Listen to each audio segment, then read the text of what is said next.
welcome back to Tea Time in Olympia. I'm Lucas Miller, and with me tonight is Miss Tina Turntable, our local drag artist, and Miss Gay Olympia 2018. Tina, thank you so much for being on the show. Thank you for having me. It's a pleasure to be here. So to start off with, why don't you tell us a little bit about where you came from, how you identify, and how you got into doing drag? Well, I'm originally from Wolf Point, Montana. I moved here in 2007 along with my sister and my family, and basically started out in Tacoma. And I ended up getting my own place here in 2007, the place I still live in. And I started going to the Pride festivals. My first Pride festival was here in Olympia. I had a blast. I met the queens, and just loved them all, and never really thought about doing drag. It was just wanting to be around more gay people, more around in a big city-like environment. And as when I first started, I used to do karaoke. I used to host karaoke back home. And so when I got here, I was like, well, if they have karaoke here, then it would be fun to do. So because I knew I could sing and perform. And at one of the shows, I did Tina Turner's Proud Mary and danced to it, did the whole show. And one of the queens had seen me, and she said, you need to do that in drag. That's one of my favorite numbers that you do. Yes. And so I had never thought about doing it, because I didn't know if I could do it in heels and a wig and a dress, and, and so it was during the 2008 festival. It was a benefit show for Pride, and it was invited by Miss Sonia Jem, and it was in the Olympia Ballroom above where the Urban Onion used to be. Yeah.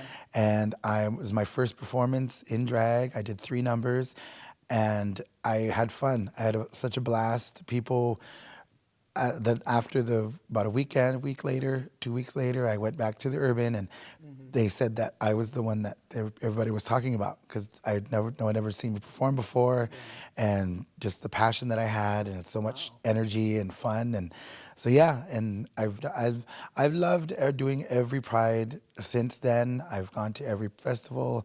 I think I performed in almost all of them so far. Yeah.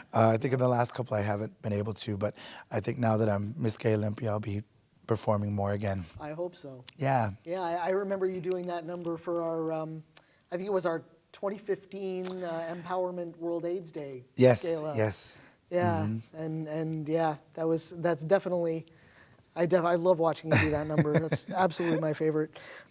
So, had you done any kind of like theater or performance work before, or was that your first time on stage? Or I think in high school I did. I was in theater, and I think it was just like one semester. Yeah. And it was just kind of interesting to me, but I didn't like dive into it or anything.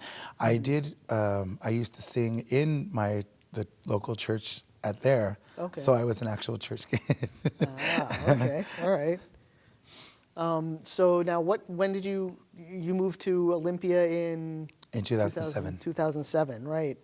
And so that was when did you become involved, like with the larger drag community? I mean, I think the first performance that I did, Yeah. it was that everybody knew who I was, and so they're like, right after that show, they had invited me to the Jake's on 4th show, which is every last Saturday. I ended up doing that show when Busty Palmer was in charge of it. Oh, yes. And it just kind of took off from there. I think there was just, at first it was a once in a great while. Whenever they needed me, I would show up in drag, and I'd have my music there. Marlena McBride always tells me, when you come, you have music with you, always be ready. And so that from then on, I was always ready. And then I just started doing the Prides. I started helping out with Pride, doing the shows. And then I'm trying to think now what year it was, 2014? 13, 14. I started hosting karaoke at the Urban Onion. Right, Yeah. yes, yeah. And from then on, and then 2014 is when I ended up being the Grand Marshal of the Gay Pride Parade. Yep, that's right, yeah. So, yeah, that was so much fun. I remember I was on the committee that elected you.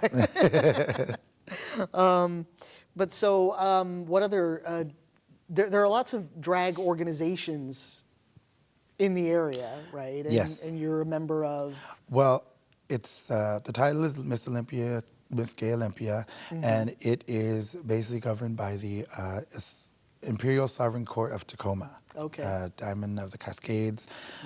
I've known of them since I've been here as well. I've seen them perform. They know me. Yeah. They've pretty much been a great support for me Right, in drag, and they've really helped me out, like let me know that they wanted me at the shows. I've gone to a couple shows in Tacoma. I'm excited to be going to Seattle. There's shows in Seattle that I actually have to do since for my reign. Sure, I yeah. have to be up there and drag Right, and right. basically represent Olympia in other places. Okay. Yeah. So I'll be Yeah. at basically almost all of the pride festivals. So Cool. Yeah. So now, tell us more about the Court of Tacoma. As I understand it, they do a lot of. They do a show, and then they often donate the proceeds to. most of their shows Yeah. are fundraisers for Okay. different Yeah. organizations in the community. So mine will always be here. Like Right. I'm looking into raising money for Capital City. Another one is Peak Half. Yeah. Okay. I've been to a couple shows that supported them. Mm-hmm. What was another one I wanted to do? Trying to remember them all. I like write them down and also remember. But yeah, it's basically once you have a title, you're fundraising for them. When they invite you to perform, you are basically fundraising for their charity that they're doing, and then Okay. they give you an option. If you get tips, then you can donate your tips to the cause, and then basically. Right. Okay. Now, does the court decides what organization they're going to? Yeah, they'll have it Okay. decided with the show that they do, and then, but yeah, so then whatever show that you're doing, they'll have like raffles and auctions, and so yeah, they're pretty fun. They're really Yeah. fun, Yeah. fun shows. Now, are there other drag organizations in the area like them? I think they're the main one. Well, Yeah. I think I mean, I know they're probably the biggest, but I think Seattle has their yeah. own court too. Okay. So Okay. it's like their own counties that have, because the Tacoma one is throughout a couple of counties. That's who was able to run for the Miss Gay Olympia. Right. Okay. Okay. So, how did the court get started? How long has it been around? I have to look into that. I don't really, I haven't really followed them that much, but now I'm gonna start getting into like the history, going up there, meeting them, being able to do that, to go up there, Yeah. and they'll really help me like to get around, and like they've offered me rides and stuff to get to the shows. So Okay. I think it's longer than I've been here. It's been a really long time that they've been around. So Okay. So tell us a little bit more about, your identity and your, I guess, philosophy of drag. I mean, obviously, you had personal reasons for getting into it, and you've been doing it for some time. Do you feel that it's, more of is it an art form? Is it a political statement? Is it something that has to do with gender identity or sexual orientation? I mean, it's kind of like a long-standing, cultural institution in the GLBTQ community. I think it's a What do little of you- everything. yeah. It's really a little of everything. When I did it, I didn't know what to expect, and what I got from the community and from everybody was like, this is I found a calling that I really liked to Yeah. perform and to be in drag and to look this good, and but you really learn a lot about yourself of how when you take it off, because I work days Right. at a casino, so I'm not in drag all the time, but when you're out of drag, you realize that you have mannerisms. I've been recognized out of drag as Miss Tina, that Right. people knew who I was because they recognized me, Right. like my laugh, my eyes and stuff. And so it really for me it's an extension of who I am as a little kid. All the songs that I perform are songs that I have known since I was young Okay. and had dreamed about performing, like if I did this. My influences were Donna Summer, Aretha Franklin, Tina Turner, Yep. the Pointer Sisters, all of my favorite artists that I get Yeah. to perform on stage. And when people see that, they know that I'm having fun, that my favorite song, like that get Yeah. them involved and get them dancing and like it reminds them of like having fun again. So that's what mine is just, and I have, and then when I was doing it as work, I did the karaoke. I was daytime as Larry. My real name is Larry Francisco, and so I was Larry, and then I became Tina at night, and so it was Yeah. just not just balancing both of them, just making sure that people knew who I was, and even though people would try to ask me if I wanted to be a girl, and I'm like, no, I think I like this better because it's a way that I can have it on the side and still be a man on the other side, and it just have that duality within myself. So, and it's really fun. I love Yeah. the performing and everything. It's been a real, as the political side. I think whenever I walk down the street, like riding the bus here, people, you can tell, you can just see people looking at you, and it's like, and then, but I also had people that knew me like right on the bus. They knew who I was, and I think here it's not as bad as somewhere else. Like if I Right. wanted to do this and where I grew up, I wouldn't be able to. It would be really scary because there would be people after you. Here, there's not as much of that because they know who I am. They know who I'm at a drag, and they really have that respect for the drag queens around here. So Do you think maybe that's because there's more of a open, vocal queer community yeah, in this city? Yeah. yeah. Because when I first came here, I was so excited to be in around everything and just like, seeing that other people were so open in Right. in the bars, outside of the bars, in other, like I've gone to straight bars. I've gone to straight bars and people I'm like, they don't even bat an eye when they see Miss Tina walk in. Yeah. So Yeah. it's really neat. Good. Good. So, like I said, drag, has a long history in the GLBTQ community. But it seems to me that historically, maybe drag performers, like trans people, have been a little bit marginalized within the community, just by the kind of the mainstream kind of gender normative arm of the gay rights movement.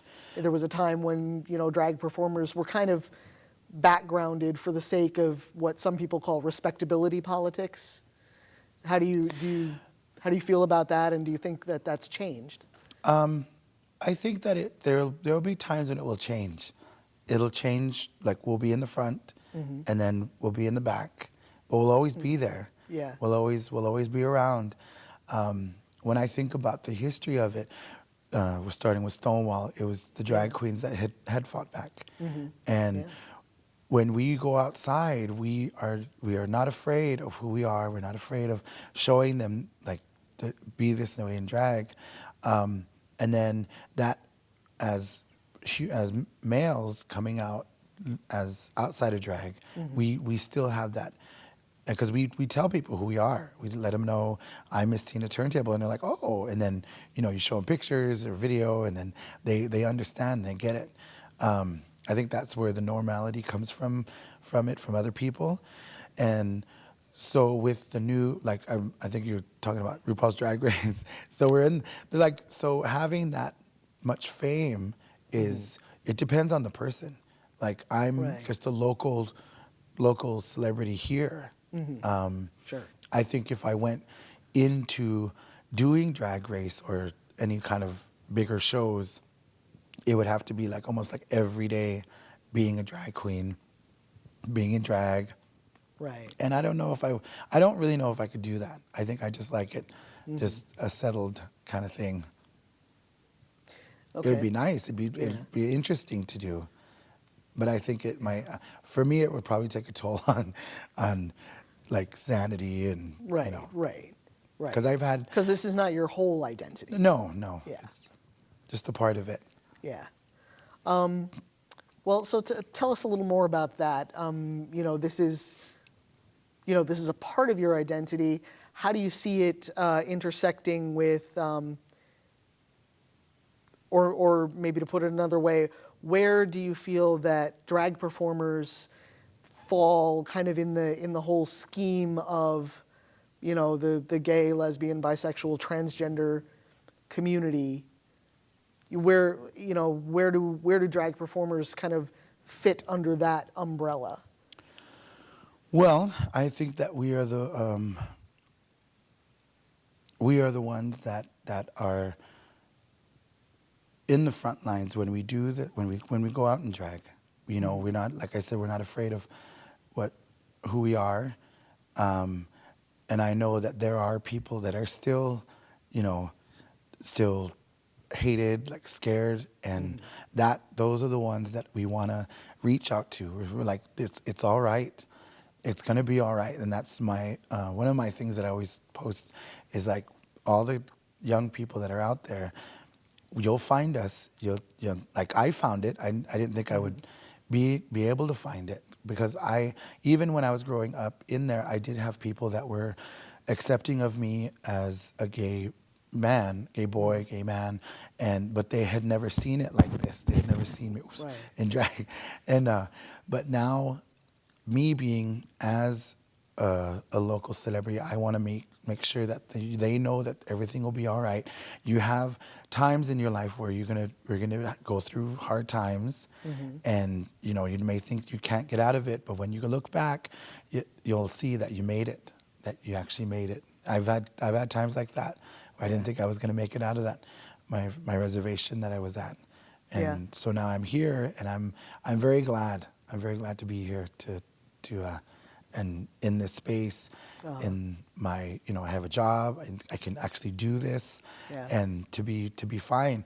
And I think that's one of the gifts that drag people give to the young people is that you can do this. You can sometimes you can make it a job. You can make it an actual job where you can make money at it. Um, Sometimes you just do it. You have your real job, and then you can do it on the Right. weekends, like whenever you want and stuff like that. So that would be the message I would say that drag queens have to uh, the LGBTQ community is that we can have this, duality between everyone, and so So, in addition to the whole respectability politics, you know, difficulty, there's been some historic tension between drag performers and trans people, in particular trans women. What do you think about that, or how would you respond to well, I haven't. somebody who? For me, I haven't had any problems with any trans people, trans anyone. I've always thought of them as really brave, really, really brave people because this is their life. This is your life, and you have to do it, and you have to face it head on. Like I said, mine's easier, probably a little easier because I can take it off. I can take this wig off. I can take all this makeup off and be Larry afterwards. Um, I think if I, because I had thought when I was younger that if it was wanting to be a girl, and I was like, no, I like being a guy. I like being a gay man. Basically a gay man drag queen. That's what I would call myself. Right. Um, but I always think of trans people as being the toughest out of all of us because they have to deal with this and families and friends and having to answer that question that I was asked that question too. When I was younger, are you a girl? Are you a boy? And I would be like, I'm a guy. And they're like, well, you look, and then they bring it up, and I'm like, well, no, I'm a guy. And I think that was where my line was. I was like, well, I'm going to stay a guy. But they have to deal with it every day. And, sometimes it's easier, sometimes it's harder. But that goes with everybody. Everybody that's different. We're different from everybody else. Yeah. But in that part though, we're the same because we're going through the same things. Right. We know what those questions are. We know what it's like to have to answer them and to have to explain it. And so but my thought on trans people is they're really tough. They're really tough, really strong people. Yeah. Yeah. I guess because I've always kind of seen drag artists as, I guess, part of that continuum of gender expression. Mm-hmm. It's maybe a different kind or a different level of gender expression than, a trans person might have, or a more gender normative gay person might have. Mm-hmm. But, does it seem to you that there is definitely something about, the drag is in some way an expression of your gender as a man, as a gay man, as a person. Yeah, because like I said, it's an extension of me. So it's someone who has been able to reach out to the community and make it all right to be a queen, and even trans people. I'm like I feel like I'm your sister, especially when I'm out of drag. I'm like, I see you, I said you like can see me as Miss Tina, and still be out of drag, and that's what I love about that, is that I have no reservations against somebody who's trans, because I'm like, you're my sister or you're my brother, and that's my thinking about it, is that I can still be in your life and a part of you as Larry or as Tina. So because I'm very more accepting of other people. That's what and I think it just depends on anybody else's thinking, and it's just up to them. And there are trans people that don't like drag, and there's drag that don't like trans, and it's out there. It just, I don't think it, for me, it's not an issue with me, but it's with everybody else. And when I talk to people like that, I'm like, why? Like, what? There's nothing wrong with it. I'm like, that's what we do. This is basically, if we were doing this every day, I said that's what it would be like. So. So one more group that has traditionally had a little bit of issue with drag is women. What would you say to, for example, women who might or might not consider themselves feminists, who feel that many drag performers are portraying kind of a stereotypical image of women that they might find challenging or... Well, I would say that we drag performers are sometimes not portraying what women would normally wear. We are, we're taller, we're bigger, we get, more outrageous costuming on. Right. And so it's not, it's usually something that a regular woman wouldn't wear. Like, unless, at a party, having their birthday. We have a lot of women, basically we have a lot of women that come to the drag shows. There's mostly women that do come see the drag shows. Very little gay men, and you wouldn't think that it would be like that. But I think that it's just the form of entertainment that they see. Like I said, the shoes that we wear, you wouldn't wear, you would walk around in heels about this big. So it's it's just an extended version of them, and it's just like an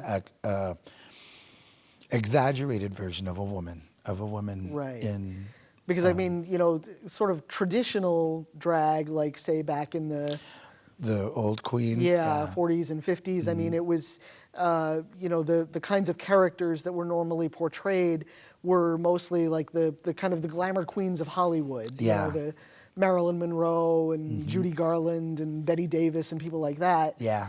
And of course, it always seemed to me that the drag queens who portrayed those characters were sort of making a statement about what Hollywood was portraying as the that kind of glamorized feminine role.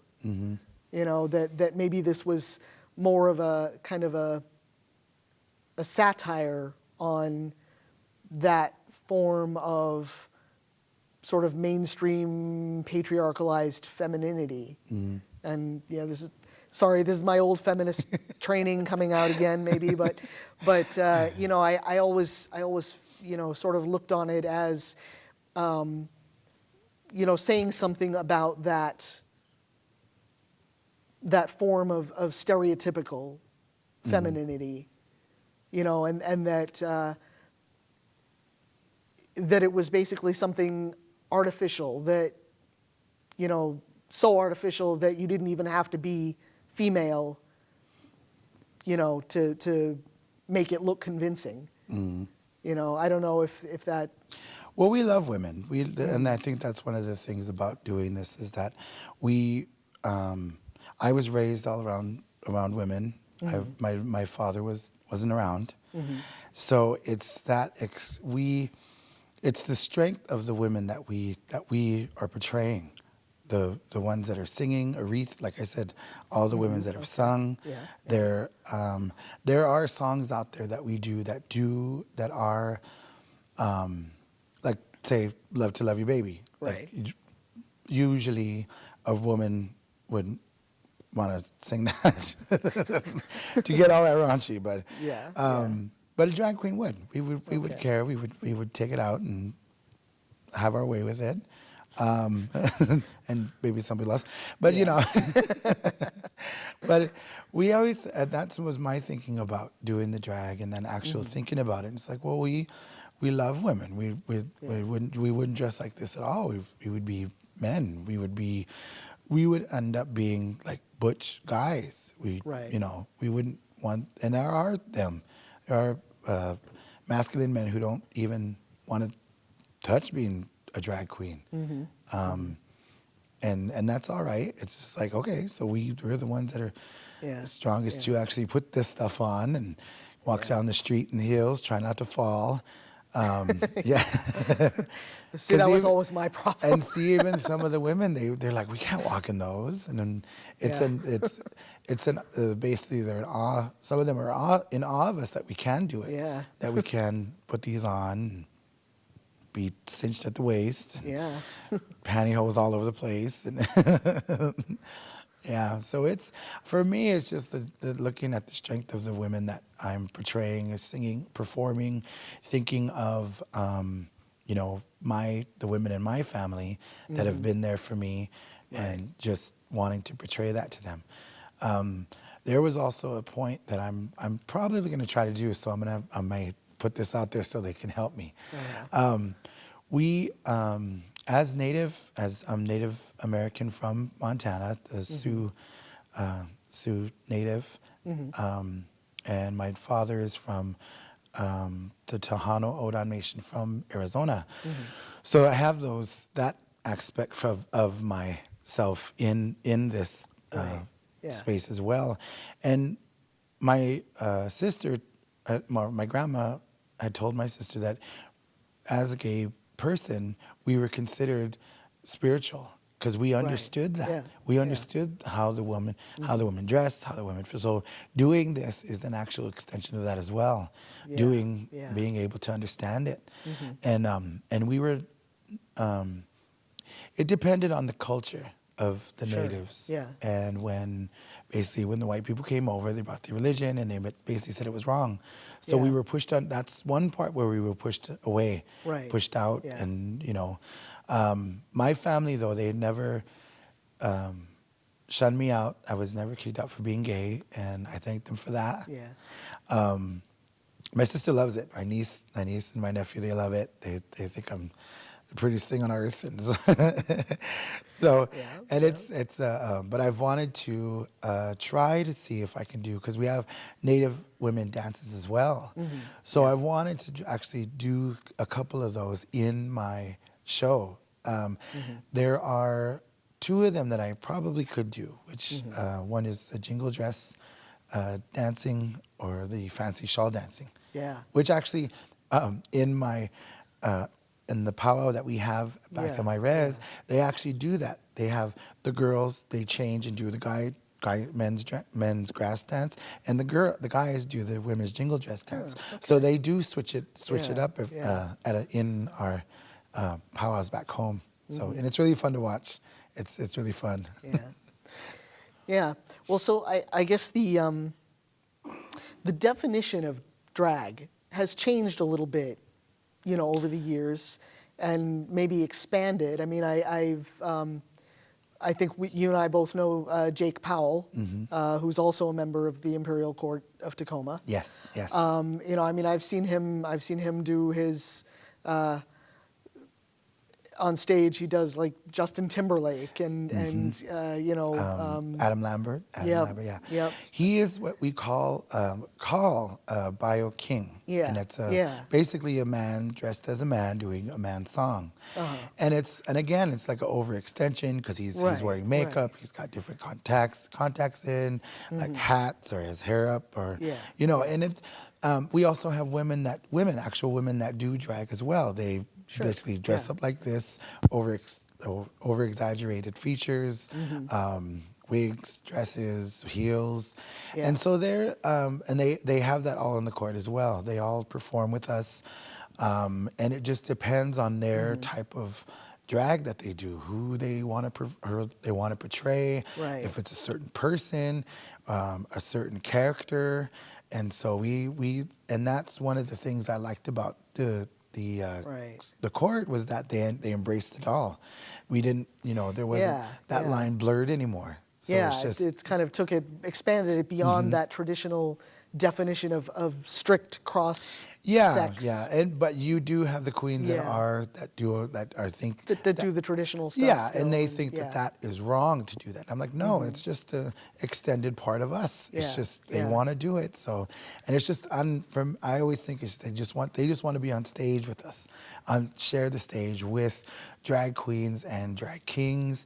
So we have drag kings, we have drag queens, bio right, queens, bio kings. yeah, We have people that do drag in beards. We yeah, have people that do it bald and yeah, like their yeah, names are guy names. yeah, So it's a lot of everything is expanded now to incorporate yeah, everyone that wants to be on the stage. yeah. I mean, I've seen a few performances by people from the court. In fact, a few of us tried to get a drag troupe together down here several years back that was going to be all what they call gender drag. Yeah, yeah.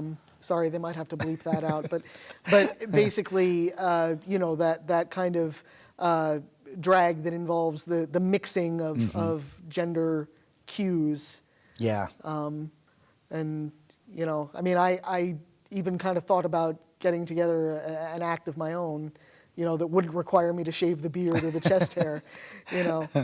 Because, I mean, let's face it, I spent 38 years living as a woman, and I couldn't look as feminine as you on the best day of my life. So, I knew that, that kind of straight up traditional drag, yeah, I was never going to be able to carry that off, because I can't take 2 steps in heels without breaking my fool neck. But, it really seems like there's been a real kind of artistic flowering in the drag community, just embracing all kinds of just different ways of approaching drag. Yeah. Yeah. And it's fun. I like when I see them because Yeah. it just catches you off guard because you're so into like making the features, taking them out, and then if somebody Yeah. walks in like that, and you're like, oh, okay, more power to you. Yeah. Yeah. Yeah. But I would love to hear more about, you grew up on a reservation, in a nation that had kind of that expanded idea of gender, or at least a much less rigid idea than the, you know, Euro-American Yeah. idea. So what do you think would happen if you know, if you showed up to a powwow dressed like this? You know, I don't think that there would be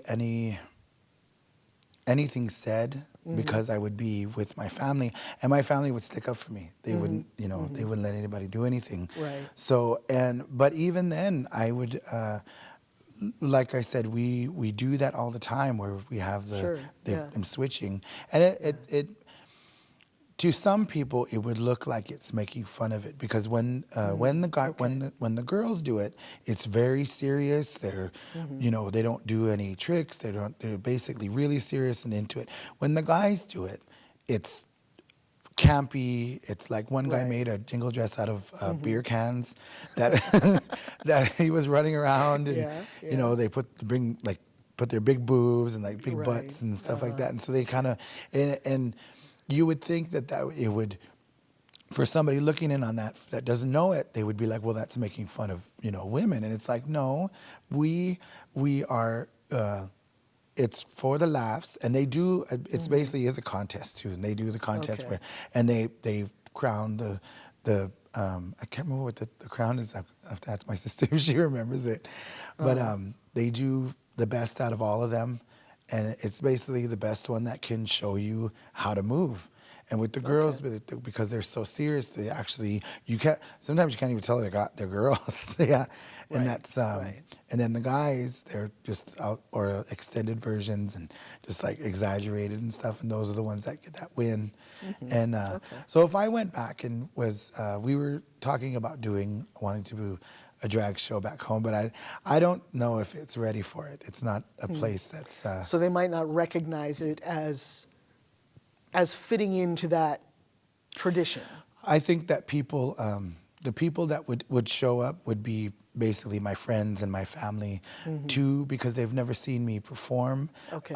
They've seen videos, Right. but it's just once you're in that space, when you're like sitting like this close to somebody performing to them, and then it's Right. a whole different experience to see that, especially when you're around them. So you know we download our shows to YouTube, so they might see so you. they'll see this one. They'll see this one. Yeah. Well, so yeah, so what's up next for you? You're gonna stay with the court, I guess. You're Yes, gonna I'll be spend this next year as Miss Gay Olympia. Miss Gay Olympia for 2018, 2017. We have a couple shows that are coming up. Sorry, I forget the name of them, but I will be posting them on Facebook. We have court meetings. We have like basically little tiny shows. I have to put together a show of my own to raise money for organizations here, which I'm going to get together with Jake, and hopefully he'll keep in touch with me so we can get everything going. I also wanted to mention too that we do have a Ms. Gay Olympia, which her name is Lindsay Hall. Yes. She won the Ms. Gay Olympia along with me, so Yep. she's my current title holder along with me, which I think you've seen her perform. Yep. She sings live. Yeah. And so she's really cute. I think she used to come to the karaoke when I hosted at the Urban, and she was always like, I loved her voice. There were songs I'd make her do. So yeah, she'll be singing live at some of the events. We'll be at Pride this year. I think she won our Queen of Queen of Pride. Queen of Pride, she Yes. won that. Yeah, Yeah. so she's the current Queen of Pride too.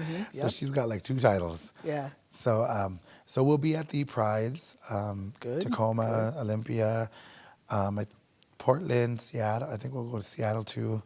So we'll be all over this summer. Just Good, keep an eye out for us. So, Yeah. and we'll be posting on Facebook.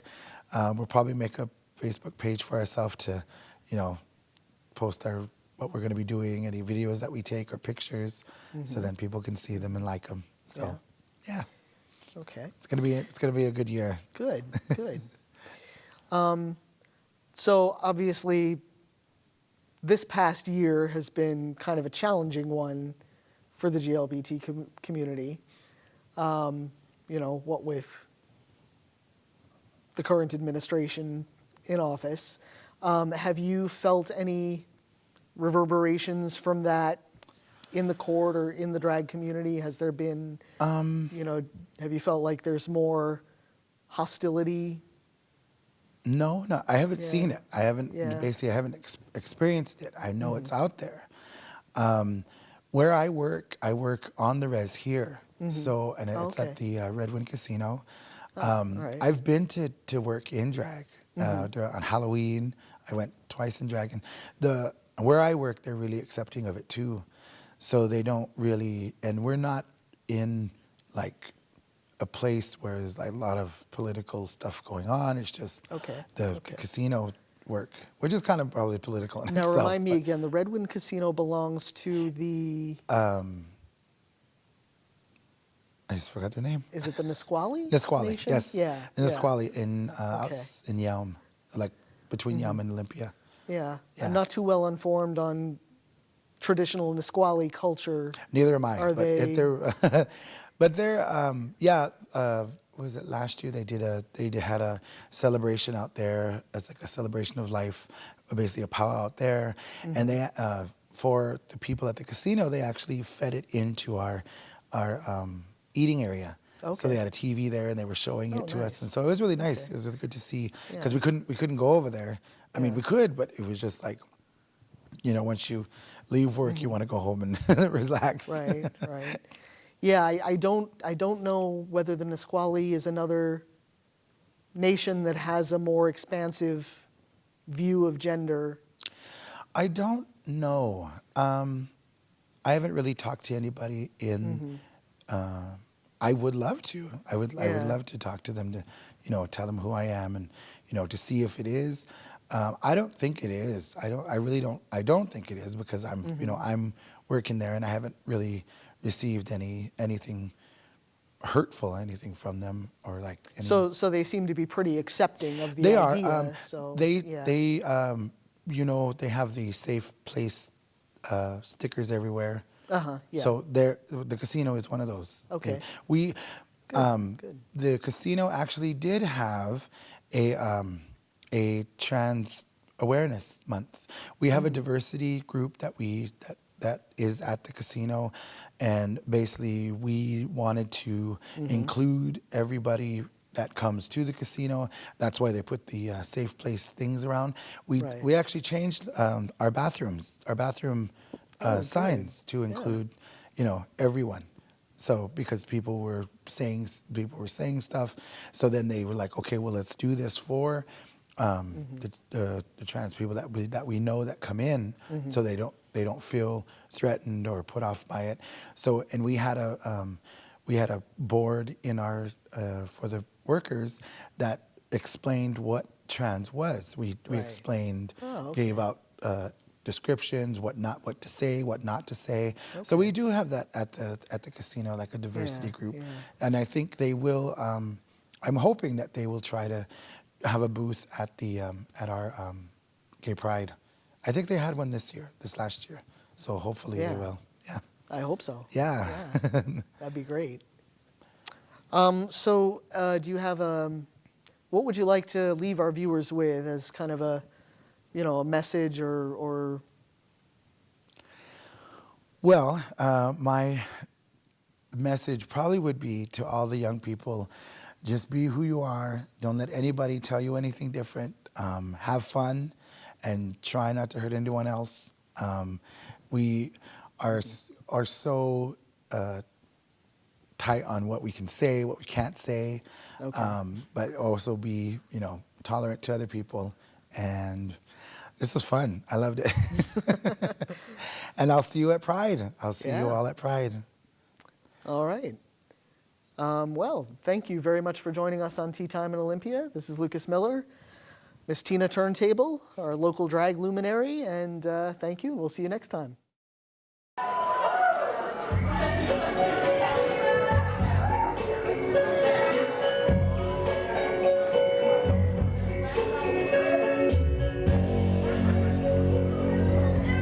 Whatever you want me to do,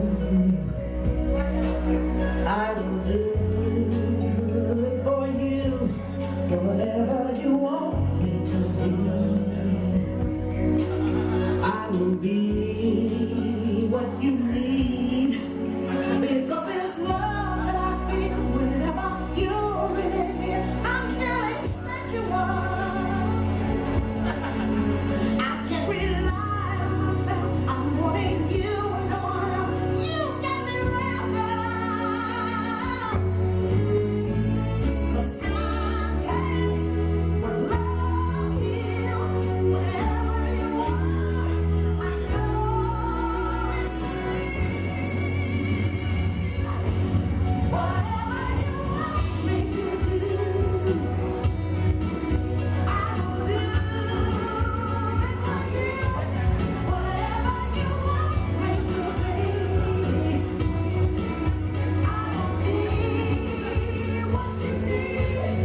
love.